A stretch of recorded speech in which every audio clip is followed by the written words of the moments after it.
अस्सलाम वालेकुम बच्चों, 7th क्लास मैथ की जो न्यू बुक है, आज इसकी एक्सरसाइज 1.19 इसका मैं करवाऊंगी क्वेश्चन नंबर 1 और 2। तो क्वेश्चन नंबर 1 की स्टेटमेंट को पहले समझते हैं, फिर इसका मैं सोल्यूशन करवाऊंगी। इस क्वेश्चन में कहा गया है, in a lecture hall 8649 are students. एक लेक्चर हॉल है जिसके अंदर 8649 स्टूडेंट्स हैं। Sitting in such a manner, वो इस तरह बैठे हैं that there are many students, कि उनमें से कुछ स्टूडेंट्स इन अ रो, यानी कि एक कतार के अंदर बैठे हैं। There are rows in each in the lecture hall. तो वो लेक्चर हॉल में कितनी कितनी रोज बनेंगी इन स्टूडेंट्स की। टोटल इतने स्टूडेंट्स हैं, 8649 हैं। वो कतारों की शक्ल में बैठे हैं, तो टोटल बनने वाली कतारें हमने बतानी हैं। तो टोटल नंबर ऑफ स्टूडेंट्स, यहाँ से मैं इसका सोल्यूशन लिख रही हूँ कि टोटल स्टूडेंट्स कितने हैं हॉल में। टोटल स्टूडेंट्स हैं in hall, total students in the hall. तो इन स्टूडेंट्स की तादाद है 8649। अब इसमें हमने मालूम क्या करना है, number of student in each row, कि हर रो में कितने स्टूडेंट हैं। Number of students in each row, कि हर कतार में कितने स्टूडेंट आएंगे अगर एक हॉल के अंदर इतने स्टूडेंट हों। तो उसके लिए जो आप प्रीवियस क्लासेस में भी पढ़ते आए हैं, स्क्वायर रूट फाइंड करना डिवीजन मेथड से। हम इसका स्क्वायर रूट फाइंड करके नंबर ऑफ स्टूडेंट्स फाइंड कर सकते हैं। तो इसका स्क्वायर हम फाइंड करेंगे यहाँ पे डिवीजन मेथड से 8649 का। तो यहाँ पे दो वैल्यूज़ हैं, एक ये वैल्यू है, एक ये। अब यहाँ पे जब भी हम करते हैं इस तरह डिवीजन मेथड से, तो हम नंबर को पेयर की फॉर्म में लेते हैं। या तो अगर हम 1 को 1 से करें तो आंसर 1 आता है, 2 को 2 से करेंगे तो 4 आएगा, 3 को 3 से तो 9 आता है। इसी तरह अगर 4 का पेयर लें तो 24। अब यहाँ पे जो नंबर है ये 86 है। हमने दो ऐसे नंबर्स का पेयर लेना है जो इससे कम आए। तो 8 8 ज़ार 64 होता है, 9 9 ज़ार 81, 10 10 ज़ार 100।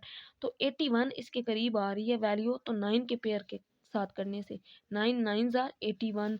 यहाँ पे दोनों को माइनस करते हैं, 6 में से 1 गया, 5 आ गया, 9 और 9 18। यहाँ पे इन दोनों वैल्यूज़ को ऐड करने से 18, ऊपर से ये 49 अब नीचे आ जाएगा। ये 49 वाला पेयर नीचे आ गया है।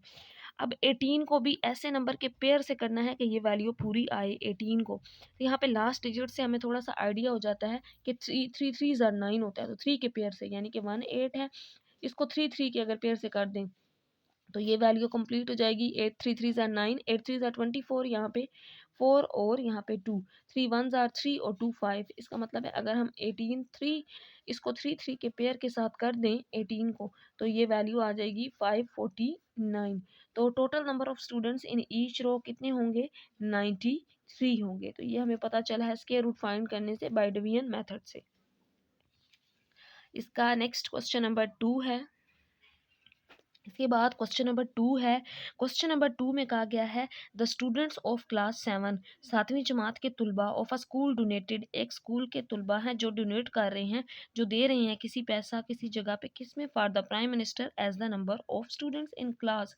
यहाँ पे मैंने कुछ लाइन मिस किया। For the prime minister relief fund, RELIEF relief fund, वो पैसे दे रहे हैं सैलाब मुतासरीन के लिए।